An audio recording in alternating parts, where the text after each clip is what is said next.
Newcastle for the 2015 Morrisons Great North Run. It's the 35th running of the world's most famous half marathon. The race having seen its millionth finisher across the line last year.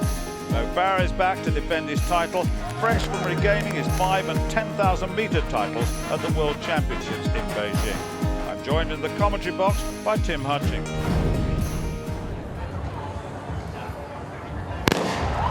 Well, away they go. Fast and furious too, this first couple of miles down towards the Tyne Bridge. The Tyne Bridge itself is actually at about 1.6 miles, something like that, but it's downhill all the way, and of course these athletes will pick up enormous speed, a real rate of knots as they head through this first mile and a half. You can see the competitiveness right from the start as Josh Cassidy really powering on in the front.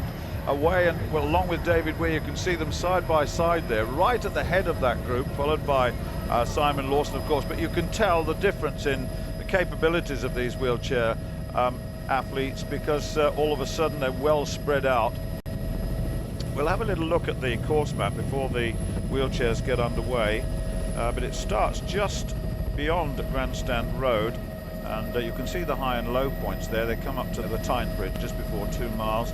And they'll head down towards the highest point at 5 miles, past that Gateshead Stadium, of course. In the early days, we had some big athletics meetings there. That's the high point at 5 miles, then down South Tyneside between 6 and 7, and the lowest part of the course just beyond 8 miles. And as they head past White Lees between 9 and 10, and then Centenary Avenue past that between 11 and 12, and then they turn left. And it's quite a strong wind, but we understand it's behind them as they go down towards the finish in South Shields. Of course, the next race off will be the women's elite race. Jelena Prokopchuk, well, she's been around a long time, the 36-year-old. Great 10,000 metre runner. She was 7th Olympics back in 2004, but she's also a great marathon runner. 2:22 speed she has from 10 years back. There is Gemma Steele. She's become a truly world-class force in the last couple of years. The European cross-country champion from December last year. A 31.5-minute 10,000 metre runner. Looking to build towards a marathon debut is Gemma Steele. Away that just yet, but last year 68.13 for second place behind Katani. And there is Mary Katani, Mary Jepkoskai Katani. She's a mother, she's 33 years old, she's running as well as ever. She recently ran 66 minutes 38 seconds in Olomouc in the Czech Republic. Katani.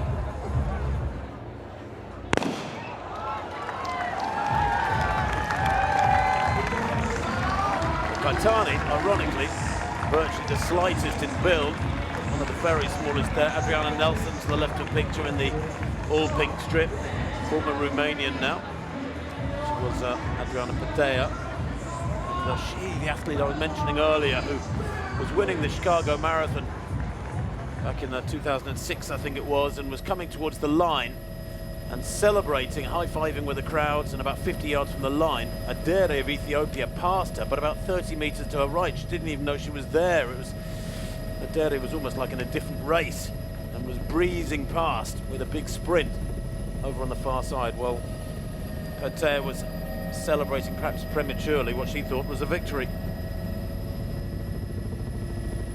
Well, the wheelchairs. Looks like David Weir, doesn't it? And way out in front and looking behind, having a really good look behind, and he's opened up a big gap. Remember his course record at 41.34 was way back in 2009. Well, that is an incredible lead he's got. I mean, that's an extraordinary situation. Well, I think Weir has just kicked in very hard. Cassidy was pushing very hard over the first couple of minutes, but Weir has crossed the Tyne Bridge now. He's turned left, passing the Gateshead Stadium. He's approaching 3 miles and absolutely tearing up the road. Katani is likewise pushing very hard in the space of probably 90 seconds. She's built up 25 metres lead. She's clearly looking at some record performance here. She's looks very keen to go so early and to break away from this. Remember, the world's fastest time all time is 65.09. That was Florence Kiplagat this year. She's already broken that this year. So I just wonder whether Tyne, who is second at 65.39 last year on this course, I just wondered. But the chasing pack, well, that they will be helping each other, but they know that the quality of the athlete in front, and they know that she will be running somewhere around 66, probably a little bit under 66 at the rate she's going at the moment, and they will know that they're on 70-minute schedule normally, or there or thereabouts. But Gemma Steele's best, 68.13, which she set last year. That was the first time she'd broken the 70-minute barrier, incidentally. So she really was making some headway. But at the moment, the rest sitting there, and their performances are right. Let me look. One, Tyne on 65.39. Then the others are all. Iwadi is at sub 70 at 69.45. Gemma, as I said, 68.13. The rest around about 70 or just beyond. So it really is it promises to be a good competitive race, certainly by the group in second place. And I just wonder, as they go over the Tyne Bridge, that is a terrific break by Tyne. She really is meaning business. Well, we're down to the elite men, and the introductions will begin very shortly. First of all is Stephen Makoka, our previous winner of the Great South Run. It was over 10 miles, of course, the 2014 Great Scottish Run winner, and World University 10,000 metre champion of South Africa. And this is Stephen Sambu, Manchester Run winner this year from Kenya. Much more about him once we get the race underway. And we've seen Sarah Hall. Well, here is her husband, Ryan, and he's twice an Olympian for the United States, the US marathon record holder. But now the fastest man in the world this year, and a man who will surely give some real competition to Mo Farah. Stanley Biwott, London Marathon second last year, fastest man in the half marathon this year with a best of 59.20. Now, this man needs little or no introduction now, absolutely supreme on the track over 5 and 10,000, and of course faltered somewhat in his attempt at the marathon, but my goodness me, as they wait. Mo won this race last year. He will defend his title. He had a terrific race against Mike Keegan, and we shall see. Joe Pavey there on the right with the starting pistol. She said what a great honour it was to be asked to start, and the elite will be going and the masses will follow. And there are 5 zones: the orange zone followed by the white, green and red or purple, and they're all in terms of their times, and you'll see them clicking personal stopwatches, because for some 1,000 meters back to get across the start line, and when their little electronic gadgets on their ankles will start to indicate time, they will have a personal time themselves, because it will help them to know how to pace the race, because many will be doing this for the first time. They will have been out on their training runs, they will have had a chance to see what condition they're in, and look at that, it's a wonderful sight.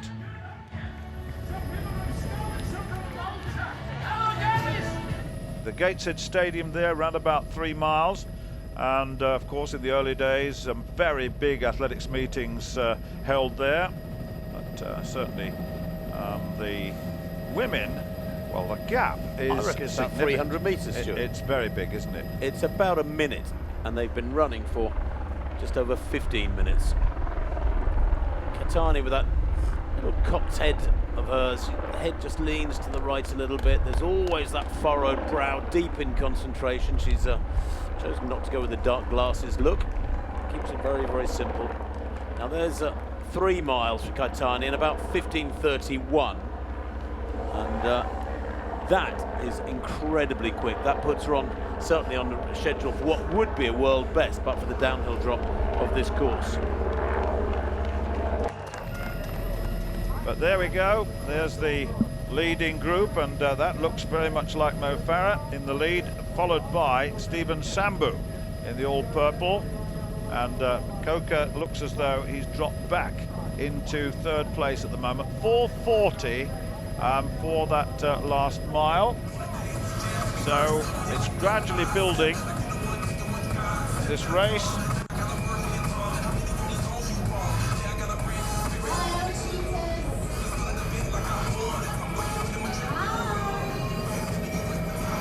Well, 4:40, very quick indeed there. In that men's race. 4:32 was what Matati went through in 2011, 4 years ago, when he set the course record. But nonetheless, 4:40 quick enough to set them on target, Stuart, for something very quick today. Certainly under the hour if they maintain this.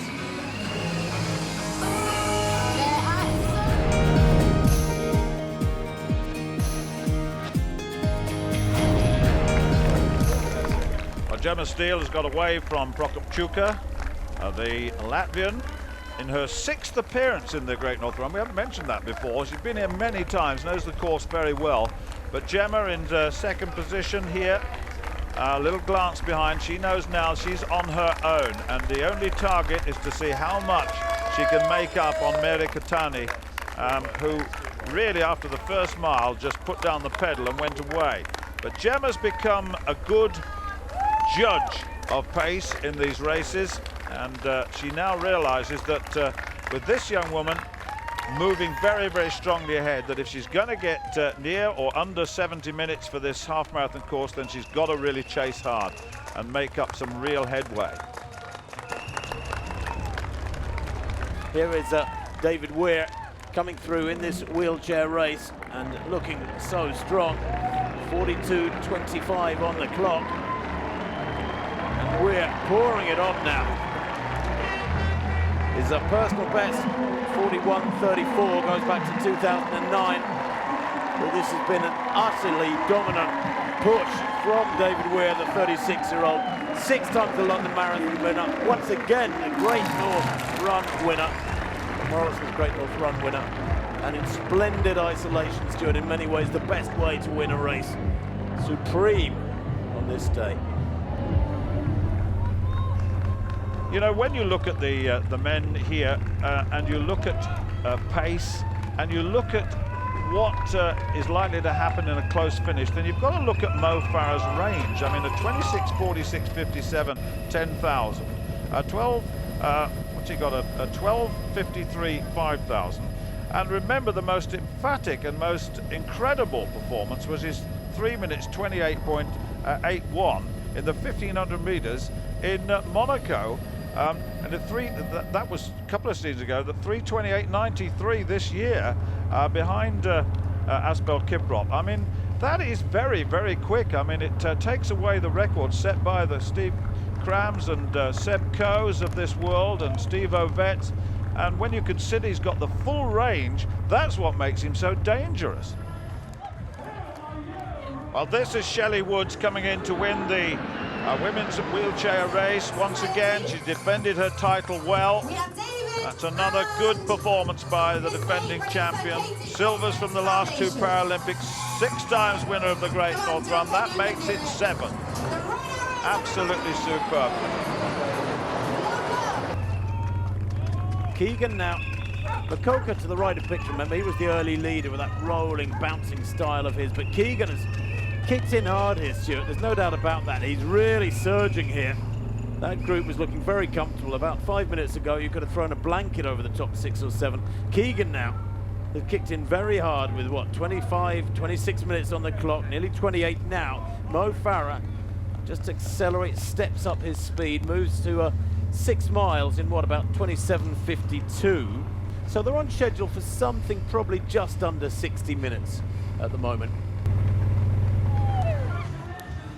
Well, Mary Tyne, 58.31, so with less than 10 minutes of running left in those legs now as she pushes ahead in this race. It's been a lonely race, and he's been looking down at the front. People often ask what you concentrate on. The last mile, 5:18, so 11 miles at 58.53. Or 11 miles. And that is going to be outside 68 in the end. It's going to be around about 69 probably, unless she can speed up a little bit at the end. So just, and that's an approximate judgment on that. But the men, well, look at this. It's down to Biwott and Farah now, with Keegan behind in third place, and then behind him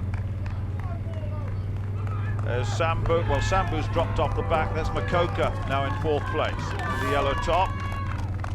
There's no quarter been given, is there, by Biwott? Last year there was a suspicion of a sort of a coordination between Keegan and Farah. They were training partners leading into the race, and Farah just out-sprinted his training partner, but Keegan did a lot of the work. He's back in third place at the moment. But Biwott here, I think, is a different kettle of fish. He's really going for this one. Fourth in the London Marathon this year in 2:06:41. Now, Biwott here has done his homework. He knows he's very strong, probably over the full marathon distance, considerably stronger than Mo Farah. And he's trying to make that marathon strength become a factor here, rather than it being a slowish tactical half marathon where Farah's 5,000 and 10,000 meter speed can be really telling in the latter stages.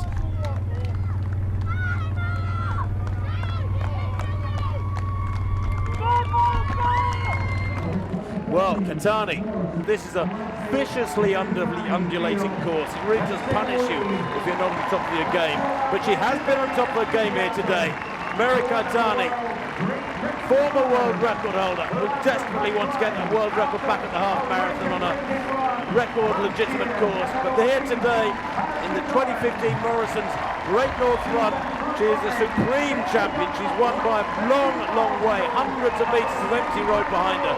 She breaks the tape now, does Tyne in 67 minutes, 31 seconds unofficially. And that for Tyne, a very, very solid run indeed. Once you're getting into the last mile or so, you're in Farah territory. He'll be very, very confident, Mo Farah. So Biwott has got literally about 5 minutes in which to turn the screw enough to break Farah. Yeah, they're inside the hour now. They are inside the hour, and with 2 miles to go, absolutely superb. And this is a second attempt to break Mo Farah if he can, but Mo is just latched on, and Biwott just can't make it. Can't shake him. He can't shake him off. Biwott does look comfortable, but so does Mo Farah. But when you've got the basic speed that Farah's got, right across the board, down to and including 1,500 metres, when you can run 3:28 for 1,500 metres, then you've got to say that he's got an advantage. If she can get inside 71 minutes, that would be another terrific run by Gemma Steele. There is a chance that she's aiming at the Amsterdam Marathon. Talked to her manager over the weekend. That's still very much in her plans, I think, in a few weeks' time. So Steele here, probably a little heavy-legged, Stuart, from that marathon training, but she'll be solid. This is a solid run. She has to be satisfied with it. I agree. It's been a good performance, just inside 71, and that's brilliant. Second place for her. It's one of the magnificent sights in this northeastern extravaganza. It really is fantastic. Fantastic stuff. Those wonderful red arrows. And what a shot that is.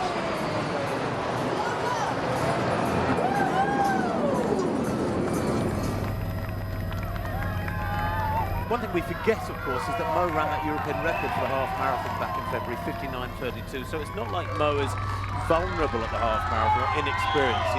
He's had the most astonishing year. Remember, he ran that world record for 2 miles indoors, 8:03 in Birmingham. Then he broke the European record for the half marathon a month or two later. And his range and quality within that range is unmatched. Yeah, it's phenomenal, isn't it? And Biwott desperately trying to put the pedal down, but he knows that the basic speed is limited in comparison with Mo Farah, but whether he can just push it along, I don't know. But Farah looks to me to be just poised and waiting, and he'll wait, and then all of a sudden he'll go for it. And you watch the change in pace, and it's difficult to change pace the way he does. You know, he turns into a sprinter all of a sudden. But what you've got to give him credit. He's done absolutely everything he can. He's done most of the leading in the latter third of the race in particular, and he's set down his stall, and Farah just challenged on that downhill just to show that there's a lot of running left in those legs. And came back and once again takes. That's the only way it can win, is to keep trying to push ahead. But it certainly wouldn't come from behind on Farah. But Farah looks to me as though he's just about ready to start making the attack again. And how on earth do you beat this man? He's got everything, the armoury from all distances. But a great speed endurance, and that is something that will show surely in the final stages. Look at this, 800 metres to go, 57.5 minutes gone. And this is where the attack will come. It'll come soon. B-Watt from Farah. Farah defending his title. Sitting there, waiting. When will he go? When will the powerhouse start to move to one side and make his attack? Has he got the sprint power left in those legs? I think he may well have. He's latched on, look at that. He's sitting there, all of a sudden he'll move to one side and attack. Be 400 metres to go shortly, and then he will attack. Now, can B-Watt hold him off? Keegan couldn't last year, but can B-Watt? Mo looks to be full of running, sitting there as he has for a long part of this race, and now all of a sudden with 400 metres to go, I would think that there will be some attempt to get past.